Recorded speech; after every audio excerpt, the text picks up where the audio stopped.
क्या हो अगर भारत का इतिहास जैसा हम जानते हैं वैसा कभी हुआ ही ना हो।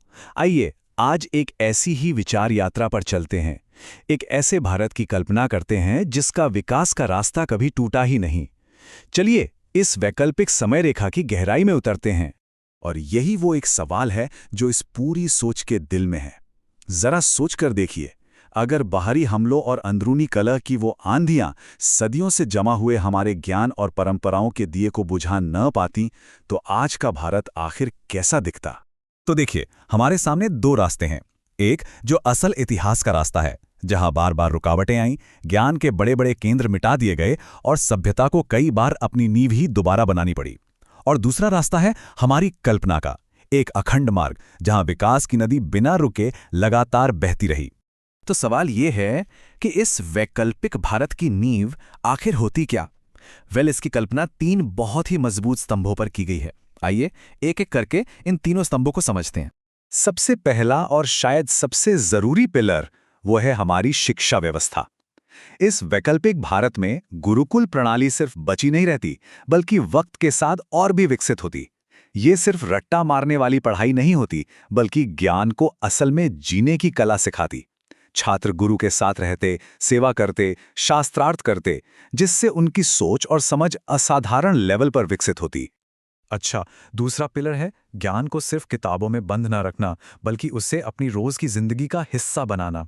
इस भारत में वैदिक ग्रंथ सिर्फ पूजा घरों में नहीं मिलते, बल्कि वो संसद में, अस्पतालों में और लैब्स में भी इस्तेमाल होते। मतलब योग सूत्र से मेंटल हेल्थ पर काम होता, अर्थशास्त्र से देश की नीतियां बनती और उपनिषदों से पर्यावरण की रक्षा की जाती। और फिर आता है तीसरा और बहुत ही मजबूत पिलर, हमारी इकोनॉमी, जिसकी धुरी होती गौ माता। सोचिए, हर गांव खेती में आत्मनिर्भर है। क्यों?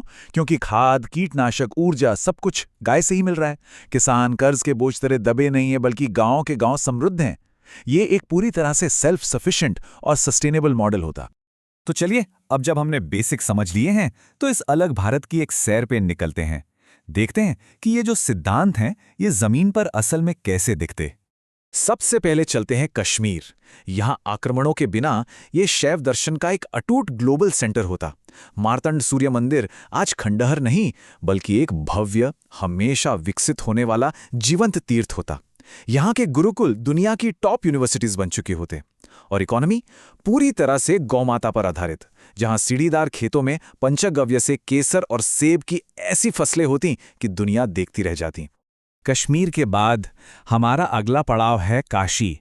इस टाइमलाइन में काशी विश्वनाथ और दूसरे मंदिरों को कभी तोड़ा नहीं गया। ये शहर एक बहुत बड़े, बिना टूटे पवित्र परिसर के तौर पर विकसित होता। ये भारत का एकेडमिक और स्पिरिचुअल हार्ट होता। एक तरह से कह लीजिए ऑक्सफोर्ड और यरूशलेम का संगम, जहां वैदिक ज्ञान को मॉडर्न प्रॉब्लम्स सुलझाने के लिए इस्तेमाल किया जाता। और यहां भी गौ माता आधारित खेती से ही गंगा के मैदान पूरे शहर का पेट भरते।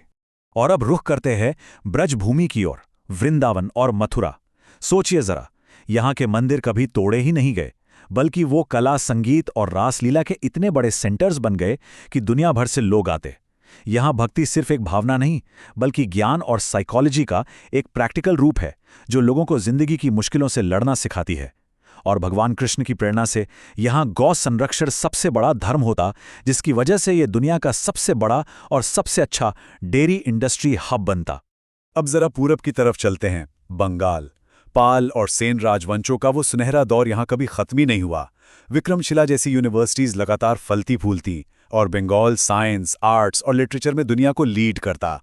डेल्टा की उपजाऊ जमीन पर गाय, मछली और चावल की एक ऐसी इंटीग्रेटेड खेती होती, जिससे हर गांव अपने आप में अमीर और आत्मनिर्भर होता।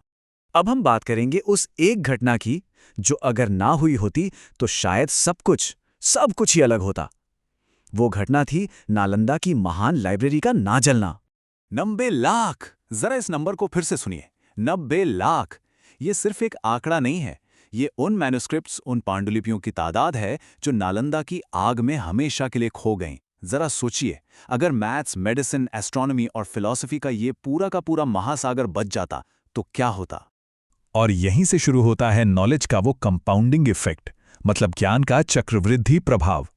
जब ज्ञान नष्ट नहीं होता तो वो ब्याज की तरह बढ़ता जाता है। हर आने वाली पीढ़ी पिछली पीढ़ी के ज्ञान पर कुछ नया बनाती है।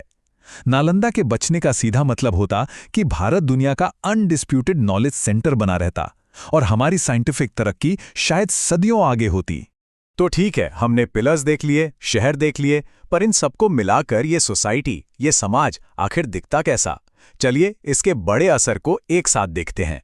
इकोनॉमी की बात करें तो इस समाज कमाल का मजबूत होता।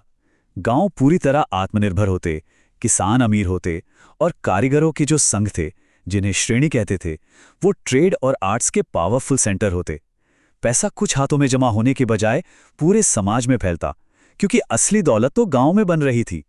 और समाज कैसा होता? समाज की आत्मा में ही सहिष्णुता होती, टॉलरेंस होता। और इसकी वजह है ये एक वैदिक सोच कि एकम सत विप्रा बहुधा वदंती, यानी सच तो एक ही है, बस बुद्धिमान लोग उसे अलग अलग नामों से बुलाते हैं। जब इतिहास के जख्म ही नहीं होते तो समाज का पूरा ध्यान सिर्फ और सिर्फ तरक्की और ज्ञान पर होता। और आखिर में ये एक सवाल, हो सकता है ये वैकल्पिक इतिहास सिर्फ एक कल्पना हो, लेकिन इसके अंदर के जो सिद्धांत हैं, सस्टेनेबल डेवलपमेंट, ज्ञान का सम्मान और प्रकृति के साथ तालमेल, वो आज भी उतने ही जरूरी हैं। तो बड़ा सवाल ये है कि अगर ये एक ऐसा अतीत है जो हो सकता था, तो ये हमें उस भविष्य के बारे में क्या सिखाता है जिसे हम सब बनाना चाहते हैं? इस पर सोचिएगा जरूर।